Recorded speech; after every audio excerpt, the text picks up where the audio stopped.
marks are set, we're good. We are checking in boats, okay? So this form becomes the most important form. We want to make sure that we have all the boxes filled in on here. So we're saying the date, who's the PRO, who are the committees, what class is sailing, the series, what race number. So it's July series, it's race number 1.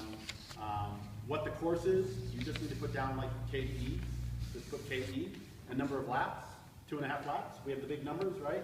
You're going to post those on the committee boat. You want to post those before the 5-minute warning.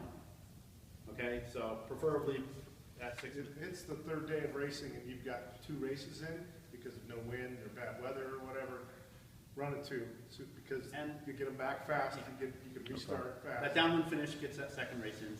You press the button first, because a lot of people start talking and then they press the button and you can't hear them. The other thing is don't put your mouth right up against it. That muffles it or brings a lot of static to it. So give yourself a little bit of space. Be aware that the wind can be a factor if you're in a breeze. So you may have to turn your body or protect it a little. Start time, last boat time, these are clock time. So we started at 11:10 a.m. The last boat finished the line at 12 p.m. Both important, just to help us make sure that if we have a timing issue, we know when we started. And the last boat time controls protests. So a protest has to be filed within 60 minutes of the last boat finishing the last race of the day. So that's where that number becomes important. We will give you blank forms or forms with some of the boats already filled in, have the sail numbers there, and you're checking everybody in. Boom, boom, boom. That's where you're just saying who showed up for that day. The next column is did not start, did not compete. At this point then we're going to start the sequence, right? So, so you're either using a sailing watch or some sort of sailing timer, or there's an app for an iPhone that you can use called Sail Timer. That's what it's called?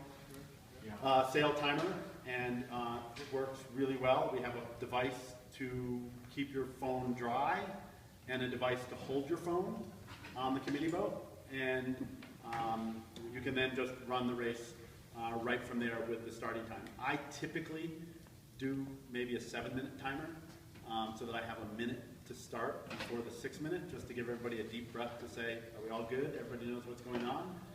Then we get to the 6-minute, we kind of typically give 3 toots to the horn, right? So 3 toots to the horn. It's your first start of the day. First start of the day.